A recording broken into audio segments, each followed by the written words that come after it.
자, 안녕하십니까. 자, 우리 지난 시간에 교육 전문지 기본적인 어떤 그 요강이라든가 각 시도별 또는 이제 교육부에서 현재 어떤 식으로 이제 기획안 작성에 대해서 전형 요강이 나오고 있는지 요거를 이제 우리가 간단하게 좀 살펴보았습니다.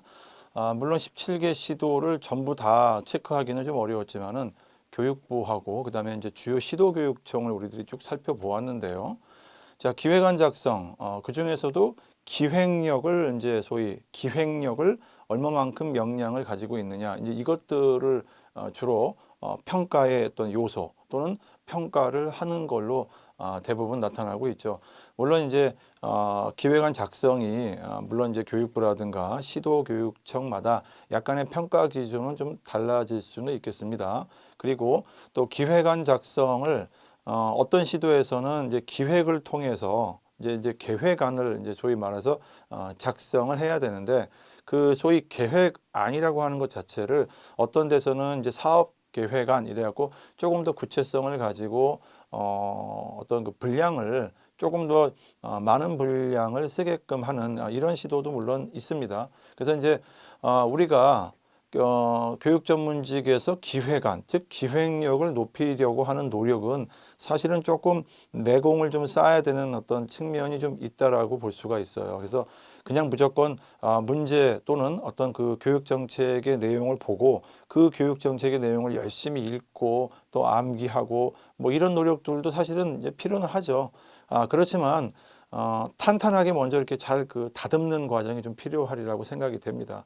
기획력이라는 게 갑작스럽게 힘이 생기는 건 아니듯이 우리가 예를 들어서 체력을 좀 올리겠다라고 마음을 굳히게 되면 뭐 윗몸 일으키기를 하거나 또는 뭐 팔굽혀펴기를 하거나 이걸 뭐 한두 시간 만에 갑작스럽게 한다고 좋아지진 않죠. 물론 이제 팔굽혀펴기를 뭐 갑작스럽게 뭐 4, 50개 정도를 하게 되면 몸에 무리도 올 수 있고 약간의 어떤 뭐 볼륨감이 생길 수는 있지만은 그게 사실은 지속성이 없게 되면은 탄탄하게 우리가 근육을 만들거나 어떤 그 힘을 기르는 데는 좀 부족하죠.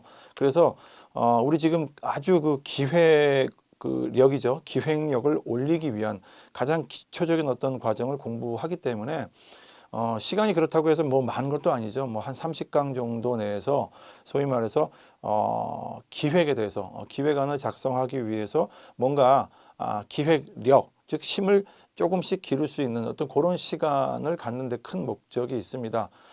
요 과정이 끝나고 나면은 실제 문제를 가지고 우리가 직접 하나의 항목에 어떤 내용들을 담을 것인가 이런 것들을 차근차근 담아 나가도 우리가 이제 상반기 뭐 5월 말이나 6월에 주로 시험들이 있으신데 그때까지는 적어도 10가지 이상 주제를 가지고 충분히 연습 문제를 통해서 링 위에 올라가서 스파링은 충분히 할 수 있다.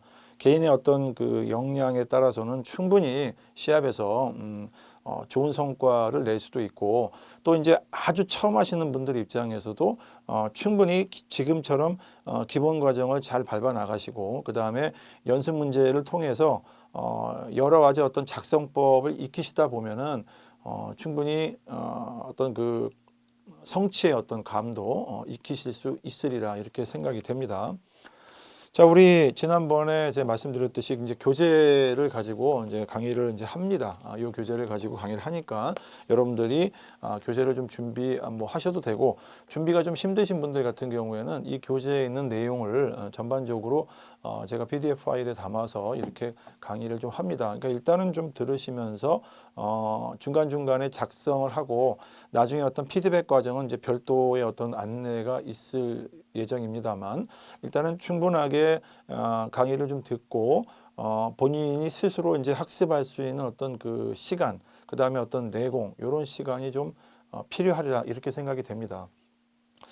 자, 먼저 기획이죠. 우리가 기획을 이제 하기 위해서 특히나 교육 정책에 관련된 기획이기 때문에 그렇다면 먼저 기획에 대한 기본적인 어떤 그 뭐 기본 틀이라든가 이런 내용들에 대해서는 우리가 한번 살펴봐야겠죠.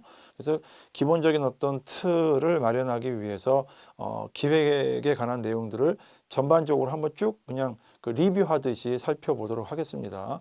자, 이 과정이 끝나고 나면은 교육 정책에 대한 내용을 알아야 되기 때문에 교육 정책의 어떤 기본 원리라든가 어떻게 해서 정책이 형성이 되고 있는지, 정책의 의사결정은 어떻게 이루어지고 있는지 이것들을 조금 좀 살펴보고, 이런 과정이 끝나고 나면 이제 실질적으로 우리나라의 현재 교육 과정이죠. 우리나라 이제 교육 과정을 조금 더 좀 디테일하게 한번 살펴볼 필요는 있어요. 뭐 물론 많은 시간은 아니지만은 서너 시간에 걸쳐서 우리나라 현재 교육 과정의 내용들을 조금 학습을 하고, 이것들을 기반으로 해서 이제 어떤 그 항목들이 있거든요. 처음에 시작할 때 추진 배경은 어떻게 어떤 관점으로 해서 이제 써 나가야 되는지, 그 항목별로 서너 시간씩 우리가 한번 어떤 내용을 담을 것인가, 어떻게 기술할 것인가, 구체적인 사례들은 어떤 것들이 있는가, 자, 이런 것들을 좀 하나씩 하나씩 살펴보면서 기본 과정을 좀 마무리하도록 하겠습니다.